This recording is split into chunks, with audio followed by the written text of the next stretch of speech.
गुरुजी श्रीमन नारायण जी आपके चरणों में मेरा प्रणाम। जी। गुरुजी मैं हरिद्वार से आया हूँ और मैं रक्षाबंधन के अगले दिन ही मैं गुरु दीक्षा लेने वाला था। उस दिन ही मेरे बेटे का मर्डर हो गया। किसने मार दिया? वो एक लड़की से प्यार करता था गुरुजी। वो स्कूल में पढ़ती थी तो वहाँ दोस्ती हो गई और वो शादी करने की बात भी आ गई थी। हमने 2 बार उनके माँ बाप को घर पे बुला के शादी करने का आश्वासन दे दिया। लड़की 17 साल की थी और वो तब हमने बोला कि इसको 18 साल की हो जाने दो और हम बड़े लड़के की शादी करके आए थे होली पे। तो हमने कहा था उसके बाद में जब 18 साल की हो जाएगी जब हम करेंगे, हम किसी कानूनी प्रक्रिया में फंसना नहीं चाहते। फिर वो लड़की ना 3 लड़कों से उसकी और सेटिंग थी वहाँ, मतलब मेरठ मुजफ्फरनगर के साइड की। तो उनने वहाँ ले जाके रक्षाबंधन वाले दिन वहाँ नहर में मार के फेंक दिया। कुछ प्रूफ लाया हूँ, कहो तो आज्ञा करो तो दिखाऊं सर। तो जब प्यार करती थी उससे तो उसे मार काहे डाला? उसको हमने लड़के से कहा था अभी बात मत करना उससे, और जब वो 18 साल की हो जाएगी भी पढ़ाई पे ध्यान दो। लड़की को भी समझाया, उसके माँ बाप को भी घर पे बुलाया और वो राजी खुशी करके चले गए। उसका बाप भी कह के गया था कि अगर ये नहीं मानेंगे तो इसे ऐसा सबक सिखाऊंगा कि ये ज़िंदगी में याद रखेगा।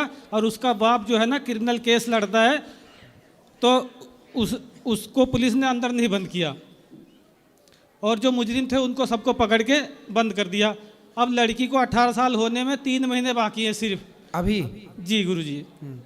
और वो लड़के हैं जो उसमें एक मोहसिन नाम का लड़का है जो मेरठ मुजफ्फरनगर से बुलाया गया सिर्फ ओनली उसका गला साधने के लिए। देखो कहो तो तस्वीर दिखाऊं सर उसका। नहीं तो क्या हाल आपके किया बेटे को मार दिया, मारने वाले जेल गए कि नहीं? जेल में ही है अभी वो। मेरा ये सरकार से ये गुजारिश है, कानून से ये गुजारिश है कि सर जैसे इंसान ना जाके शराब पिए या मर्डर कर दे, तो जब शराब पीने जाएगा तो भगवान उसका हाथ नहीं पकड़ने आएंगे। सही है। अगर वो मर्डर करने जाएगा जब भी भगवान उसका हाथ नहीं पकड़ने आएंगे। तो इसमें भगवान की कोई गलती नहीं है जी। इसीलिए मैं बुलेट प्रूफ हो करके आया हूँ। अभी थोड़ा नर्वस हो रहा हूँ, मुझे बोलने में तकलीफ हो रही है गुरुजी। तो इसमें यह है कि जिसने गुनाह किया है उसको सजा मिलनी चाहिए। तो जेल में है ही, सजा तो मिल ही रही है। लेकिन अगर सारे एविडेंस मेरे पक्ष में है, मेरे खिलाफ कोई वो नहीं है, बच्चे की कोई गलती नहीं है, उसमें मारने का कोई मैटर था ही नहीं इसमें। अगर वो शादी करने से मना भी कर रहा था तो उसके पास कानूनी प्रक्रिया करने का तो था ना। सही है। और ऐसे मार देना गलत बात है। लड़की बोली कि जब तक इसकी प्राण नहीं निकल गया जब तक मैं लातों से मारती रही इसको, और मोहसिन ने गला पकड़ रखा था। तो वो तो प्यार करती थी, उसने क्यों मारा? मोहसिन लड़का मारने वाला अलग था, वो किराए पे बुलाया गया था जी। अच्छा, मर्डर करने वाला अलग हाँ। था। और जो वो दूसरे लड़के से प्यार करती थी उसका नाम था राजा शर्मा। तो प्यार जब मारना ही था तो काहे प्यार व्यार के चक्कर में पढ़ाई इसको पड़ी लड़की इस लड़के से? यही चीज तो मैं क्या बताऊं फिर। अब इसमें मेरी क्या गलती है बताओ? इसमें आपकी गलती नहीं है। समाज को ये सीख मिल रही है आपसे कि देखो कोई भी प्यार व्यार के चक्कर में ना पड़ो, मन लगा के पढ़ाई करो बेटा, पढ़ लिख के योग्य बनो। लड़की की तस्वीर भी दिखाना चाहता हूँ और लड़के की तस्वीर भी दिखा दूं जो हमने हापुड़ में जाके लाश निकाली गंग नहर से जाके। तो लड़की भी उस मर्डर में सम्मिलित थी? जी गुरुजी। लड़की वहीं थी जब वो मार जा रहा था? लड़की तो पहले रक्षाबंधन वाले दिन एक रुड़की में दुर्गा चौक पड़ता है, वहां उसको फोन करके बुलाया कि जल्दी से आ जा। और उसके साथ में ऐसा किया कि मेरे वहाँ किसी का एक्सीडेंट हो गया, वहाँ मोती नगर जाके वहाँ कोई वो छोटा हरिद्वार पड़ता है जी। तो वहाँ ले जाके उन्होंने वहाँ मोदी नगर में 3 लड़के पहले से बुला रखे थे उनने। तो स्कूटी सब बरामद हो गई और मेरी जो घर से बाइक लेके गया था उसे नहर में डाल दी, मोबाइल नहर में डाल दिया और काने के कुंडल चैन वैन सब लूट लिया। 35,000 का मोबाइल था वो भी ले गए। वो तो पुलिस ने ढूंढ नहीं पाया, पर बाकी बयानों में सबके जिस तरह बोला उन्होंने कि हमने गला दबा के मारा है, उसी प्रकार से सब रिपोर्ट भी वैसा ही आई है। और 1000 पन्नों का पूरा पुथन्ना ले रखा मैंने, इसमें पूरे एविडेंस मेरे। तो आप तो देखो वो पकड़े, देखो मर्डर किया उन्होंने, ये तो गलत था। आपका बच्चा चला गया, ये भी बहुत गलत बात है। भगवान आपको ये दुख सहने की शक्ति दें और उसे भगवान अपने चरणों में स्थान दें। लेकिन अब तो वो जेल में है ही ना, मारने वाले ना हो जेल में तो बताओ। जेल में तो है, लेकिन गुरुजी जब एविडेंस सारे हमारे पक्ष में हैं, तो उनको 10 साल में अपनी माँ घर पे मर रही, मैं गरीब आदमी अपने रोजी रोटी का देखूं कि कर्जमंद हो गया, मैं कोर्ट कचहरी के चक्कर काटूं, मैं क्या करूं? आपको क्या कोर्ट कचहरी क्यों घूमना पड़ता है? कोर्ट कचहरी गुरुजी, हम लोग वैसे अयोध्या में रहते हैं, फिर यहाँ रुड़की में आके रहने लग गए, अब यहाँ के नागरिक हो गए हम, तो अब छोटा मोटा काम धंधा करके अपना पेट गुजारा करते हैं। चिंता ना करो, आपको न्याय मिलेगा, न्याय मिलना भी चाहिए, लेकिन देखो प्यार व्यार के लफड़े में ना पड़ो। मैं आपसे हमेशा एक बात कहता हूँ, कोई आपसे प्यार क्यों करेगा? इसमें मुझे शांति जब भी मिलेगी जब उनको फांसी होगी, तो उससे नीचे तो कोई सजा चाहिए नहीं उनके लिए बस। हाँ हाँ, जरूर होनी चाहिए फांसी मारने गुरुजी तस्वीर दिखा दूं?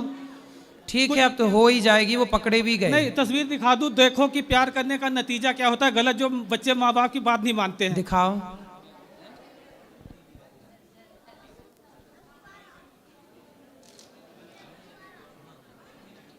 बच्चे माँ बाप की बात नहीं मानते ये तो देखो, ये और प्यार करने चल पड़ते हैं, उसका परिणाम क्या है? ये लड़की है, ये लड़की है, इसका नाम है कशिश कश्यप। ठीक है, ये देखो, ये लड़की का बाप है। ठीक है, चलो अब आप चिंता ना करो। ये देखो, अच्छे आपके ये जो नहर में मार के फेंक दिया, 5 दिन के बाद बॉडी मिली। अब बताओ ऐसे समाज का क्या किया जाए गुरुजी? जब तक के कानून सही नहीं बनेंगे ना, जब तक के कुछ नहीं होने वाला है। ये नेता लोग तो अपनी जेब भरने में लगे पड़े हैं, देश के बारे में किसी को नहीं पड़ी है। फिर मुझे इस देश का कानून मंत्री बना दो, फिर मैं बताऊंगा कानून कैसे बनता है। तो आप क्या बनाओगे कानून? बताओ। कानून गुरुजी, अगर कोई मर्डर करेगा ना, उसका मर्डर ही होगा सीधा। सही है। और कोई किसी का बलात्कार करेगा ना, बीच चौराहे पे फांसी होगी उसकी। न्याय और गुरुजी, यहाँ लगे या यहाँ लगे या यहाँ लगे, मैं मरने को, देश के लिए शहीद होने को तैयार हूँ। स्कूल कभी दे गया गुरुजी। न्याय तो वैसे यही है कि मारने वाले को मार दिया जाए, चोर के हाथ काट लिए जाए और बलात्कारी को चौराहे पे फांसी दी जाए। ये न्याय तो यही है। पर हमारे यहाँ न्याय है ही कहाँ? हमारे यहाँ न्याय, भारत में न्याय नहीं मिलता किसी को। 20 साल लग जाते हैं न्याय ढूंढते ढूंढते। भारत में न्याय है ही नहीं, भारत में केवल अन्याय है। गुरुजी, मुझे तो लगता है कि सीएम योगी आदित्यनाथ जी का एक सीरीज ब्लेड निकाल करके सारे प्रदेश के जितने सीएम है ना, सबके अंदर थोड़ा थोड़ा डाल दिया जाए। सही है। इतना कहाँ खून पुजाएंगे सबके लिए। चलो, भगवान आपको शक्ति दें और चिंता ना करिए, उनको जरूर दंड मिलेगा। अरे गुरुजी, मुझे मोदी जी से मिलवा दो, मैं उन्हें थोड़ा सा गुरु मंत्र दे दूं कि कैसे देश को चलाना है। कि स्कूल कभी नहीं गया मैं। कौन सा मंत्र दोगे?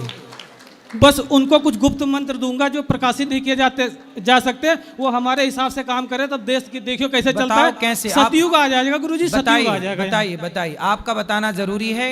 कैसा प्रधानमंत्री चाहते हैं आप? बताइए। पानी पी लूं थोड़ा सा? अरे अब तुम्हें प्यास लगाई। चलो। राधे राधे गुरुजी। जय श्रीमन नारायण गुरुजी। जय श्रीमन नारायण। कैसे हो गुरुजी आप? कृपा है गुरुजी, मैं दिल्ली से संगम विहार से आई हूँ। अच्छा गुरुजी, मैं एक ना आपसे राय, एक सलाह चाहती हूँ। क्या? कि हमने ना गुरुजी, हमारा घर दिल्ली में था, तो वहाँ से हमने बेच के आगरा में ले लिया है। तो क्या गुरुदेव हमने कुछ गलत किया है? नहीं, दिल्ली आगरा ठीक है, तो क्यों दिल्ली से बेचाए? वो गुरुजी थोड़ी मजबूरी थी कि मतलब वो छोटा घर था, और अब मैं तो मुझे दिल्ली में ही बड़ा ले लेती आगरा। गुरुजी, इतना बजट नहीं था। तो आगरा सस्ता मिलता है? मतलब हमारे बजट के हिसाब से मिल गया था गुरुदेव। अच्छा, तो आगरा मतलब सस्ता है सब? अब ये तो पता नहीं गुरुजी, लेकिन हमारे बजट के हिसाब से मिल गया था तो गुरुजी। ताजमहल वगैरह ही बहुत सस्ता ही होगा क्या? पता नहीं ताजमहल खरीद लो सीधा। पता नहीं गुरुजी, पर गुरुजी दिल्ली में बहुत ज्यादा महंगे थे गुरुजी, बहुत। हमने पता कर लिया था। तो दिल्ली में क्या है? लाल किला है ना? तो लाल किला ज्यादा महंगा है कि ताजमहल? पता नहीं गुरुजी। तो बस वही गुरुजी, थोड़ा ना सब मतलब गेस्ट वगैरह हैं, मेरे सारे फैमिली वाले हैं, वो सब लोग बोलते हैं गुरुजी कि मतलब तुमने दिल्ली जैसे शहर में बेचकर गांव में ले लिया, और दिल्ली में कितना अच्छा है, ये है वो, बच्चे तुम्हारे कैसे पढ़ेंगे लिखेंगे। तो बस गुरुजी उसी तो को लेके उनसे बोलना कि आगरा वाले पढ़ते लिखते नहीं है क्या? पढ़ते हैं वहाँ के लोग। गुरुजी मुझे बहुत टेंशन हो रही थी इस वजह। आपको कहाँ अच्छा लग रहा है, आगरा में कि दिल्ली में? मैं गुरुजी मेरा मायका है आगरा में, लेकिन मेरे घर से तो काफ़ी दूर लिया है हमने गुरुजी। और दिल्ली में तो आपका मायका आगरा था इसलिए मायके की तरफ आ गए, यही बात सही है। नहीं गुरुजी, नहीं गुरुजी, सबसे पहली बात ये है कि मैं आपकी शिष्य हूँ और जो आप कहते हैं हर एक बात को मैं फॉलो करती हूँ गुरुजी। कि मैं वहाँ की तरफ तो लेना तो दूर की बात, सोच भी नहीं सकती थी मैं गुरुजी। कहाँ? आगरा में गुरुजी, क्योंकि वहाँ मुझे बिल्कुल भी पसंद नहीं था गुरुजी। फिर तो गुरुजी मैंने आपको बताया ना कि कुछ मजबूरी ऐसी थी कि ठीक, अब तो ले ही लिया, अच्छा है घर। हाँ गुरुजी, वो आपकी कृपा से गुरुजी बहुत अच्छा है। और प्लस गुरुजी सबसे पहले एक ये रीज़न था कि दिल्ली में ना गुरुजी, वहाँ जहाँ मैं रहती थी ना, वहाँ का माहौल गुरुजी बिल्कुल भी अच्छा नहीं था। अच्छा। और मैं बच्चों को कितनी देर घर में रख सकती थी, क्योंकि अभी तो वो छोटे थे। क्योंकि गुरुजी स्कूल की छुट्टी होती ना, तो बच्चे सिगरेट पीते हुए निकलते हैं, गाली इतनी गंदी गंदी देते हुए निकलते हैं ना, मैं कितनी देर बच्चों को रोक सकती थी। तो दिल्ली के बच्चे भी गाली वाली देने लग गए? बहुत ज़्यादा गुरुजी, बहुत ज़्यादा, अनलिमिटेड। तो मैं उसी चीज़ को सोचती हूँ गुरुजी, तो मैं आपसे ये राय लेने आई थी। ठीक है, अच्छा है, आपका डिसीजन अच्छा है। थोड़ा खुले में भी रहना चाहिए। एक टाइम बाद देख लेना लोग जंगलों की तरफ फिर भागेंगे। इतना प्रदूषण है, इतना शोर शराबा दुनिया में हो गया है कि अब लोग, पहले के लोग कितने समझदार थे कि जंगल में रहते थे। अब आप लोग बड़े बड़े शहर बसाए, फिर देखना अभी भी बड़े बड़े शहरों को लोग छोड़ के खेतों में, जंगलों में लोग घर बनाने लग गए हैं, एकांत में, शांति से। इसलिए हमारे ऋषि मुनि जंगल में ही रहते थे। मतलब जो ऋषि मुनि फॉलो करते थे, एक दिन घूम फिर के दुनिया उन्हीं को फिर फॉलो करेगी। तो गुरुजी आप एक बार मुझे समझा दीजिए गुरुजी, मैंने कुछ गलत किया? नहीं, सही। कौन बोल रहा है गलत? क्योंकि गुरुजी सब लोग ससुराल, मतलब मेरी सास है ना गुरुजी, वो ऐसा कुछ भी नहीं बोलती, उनकी मर्जी से ही हुआ ये सब गुरुजी। दूध दही सब सही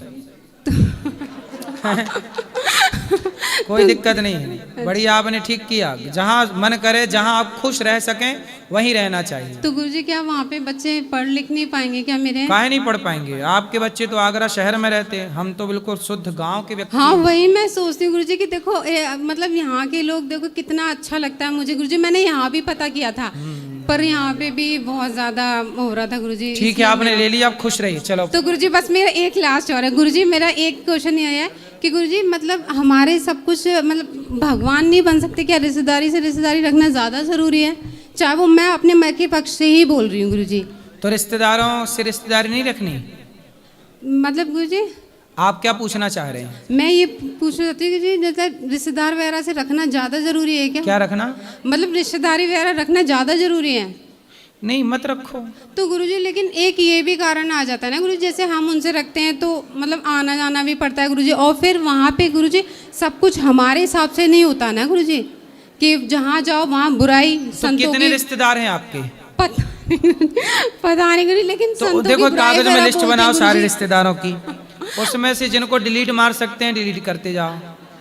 तो गुरुजी वो सब लोग जो एक आध दो बढ़िया वाले हों उनको रखे रहो, आना जाना कभी कभी, ठीक है? क्योंकि सब लोग गुरुजी संतों के बारे में बोलते, मुझे बिल्कुल भी अच्छा नहीं लगता गुरुजी, बहुत ज्यादा तकलीफ होती है गुरुजी। फिर ऐसे रिश्तेदारों से मन हटाओ।